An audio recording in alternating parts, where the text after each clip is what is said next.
स्थापित करण्यात आला। अत्यंत विचित्र घटना होती या देशामध्ये जेव्हा लोकशाही लागू झाली, समतेचं संविधान स्थापित झालं,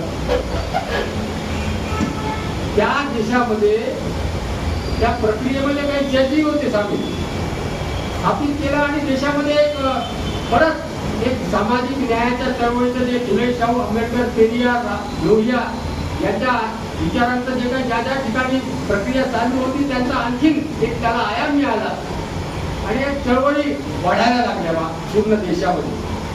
आणि आम्ही एक 12 ऑगस्ट 1989 ला वर्धेमध्ये मंडल आयोग आणि मनोविरोधी एक परिषद आयोजित केली होती आणि तिथनं आमच्या या प्रक्रियेची वाटचाल, खास करून ओबीसी न्यायाच्या प्रक्रियेची वाटचाल सुरू झाली। मग आम्ही नागपूरला एक मनोविरोधी कृती समिती स्थापन केली, वेगवेगळ्या सामाजिक संघटनेला एकत्रित करून ते एक सामाजिक चळवळ उभी करण्याचा आम्ही प्रयत्न केला नागपूरला।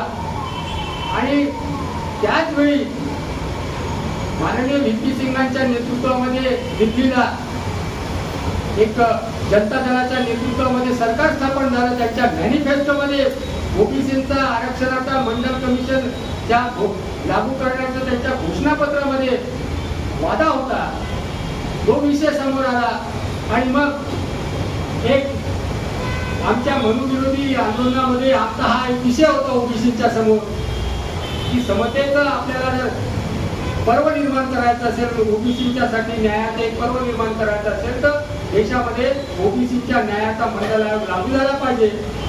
लागू झाला तर कदाचित हा जो मनु व्यवस्थेचा, जो जाती व्यवस्थेचा, ज्याच्यामुळे आपण वंचित राहिलो वेगवेगळ्या अधिकारापासून, जाती व्यवस्थेमुळे आपल्यावर जो अन्याय झाला, आपण मागे पडलो, मंडल कमिशन याच्यातून मुक्तीचा एक खरं म्हणजे जाहीरनामा ठरू शकतो आपल्या न्यायासाठी। म्हणून आम्ही तो विषय समोर केला। आम्ही वेगवेगळ्या ठिकाणी ओबीसीच्या बैठका घ्यायला सुरुवात केली, जागृतीच्या। एक वर्धेला परिषद घेतली, त्याच्यानंतर नागपूरमध्ये ठिकठिकाणी ओबीसीच्या जागृतीच्या बैठका सुरू झाल्या आणि एक 9 एप्रिल 1990 ला या पंचशील चौकामध्ये आम्ही मोठा रस्ता रोको केला त्या ओबीसी जागृती जे कार्यकर्ते